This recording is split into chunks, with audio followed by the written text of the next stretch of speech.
आज आप नाखुश हैं, पर इसमें गलती आपकी नहीं।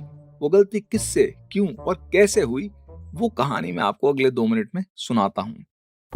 पृथ्वी पे जीवन के शुरुआती दिनों में जीव एक ट्यूब जैसे दिखते थे।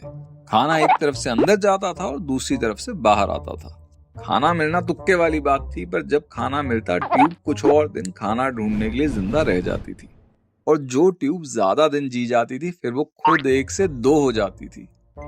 जब जनसंख्या बढ़ी तो खाने के लिए कंपटीशन भी बढ़ा, और कुछ ट्यूब्स ने देखने की क्षमता विकसित कर ली कि तुक्के की बजाय खाना खुद से खोज सकें। फिर देखते ही देखते ट्यूब्स के पैर भी आ गए कि वो खाने की ओर जा सकें, और फिर हाथ भी, ताकि खाना उठा के मुंह में डाल सकें। जब ट्यूब सिंपल थी तो उसके लिए 1 से 2 हो जाना भी सिंपल था।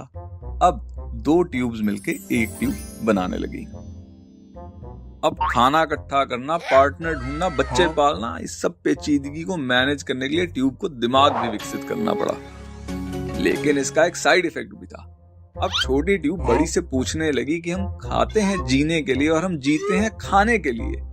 आखिर इस चक्र का पॉइंट क्या है? जवाब तो इसका बड़ी ट्यूब के पास भी नहीं था, पर उन्होंने इतना कह दिया कि देखो, ज्यादा दिमाग मत लड़ाओ, जो चलता आया है उसे चलाओ, खाओ, कमाओ, 1 से 2 हो और फिर 2 से 4 हो जाओ। खाना कमाने, पार्टनर ढूंढने, बच्चे पालने में कुछ समय के लिए तो ट्यूब्स का ध्यान इस सवाल से हट जाता था, पर बड़े होते होते जिंदगी का एक खोखलापन फिर से उन्हें खाने दौड़ता।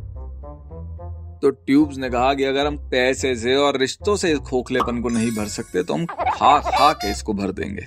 पर चाहे खाना हो या मौज करना, अंततः हम उससे बोर हो जाते हैं, तो ये भी तरकीब काम कुछ करती नहीं। जो मुझे इसका तोड़ समझ में आया वो ये कि भाई, पैदा हुए हैं तो जीना पड़ेगा, जी रहे हैं तो खाना पड़ेगा। पर अगर हम दूसरों को खिलाने के लिए नहीं तो कम से कम खिलाते हुए जिएं, तो उनका एक दिन कट जाएगा और हमारी जिंदगी।